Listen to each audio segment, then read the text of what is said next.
This is the future, not just for LS swaps, but probably the entire automotive industry. In today's digital age, it makes sense to just trust computers blindly. At ICT Billet, we like to be pioneers, so we've used artificial intelligence to design and develop new bracket kits.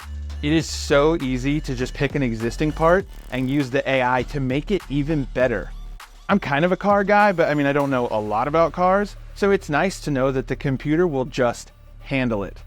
Plus, it frees up our engineers for way more important tasks.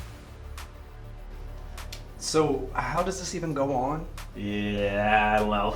It's really great because when we don't understand what the computer is doing, we can just ask it again to explain it. Making the most of artificial intelligence to design brackets is the path forward because computers are just never wrong. AI-generated brackets by ICT Billet. Never gonna happen.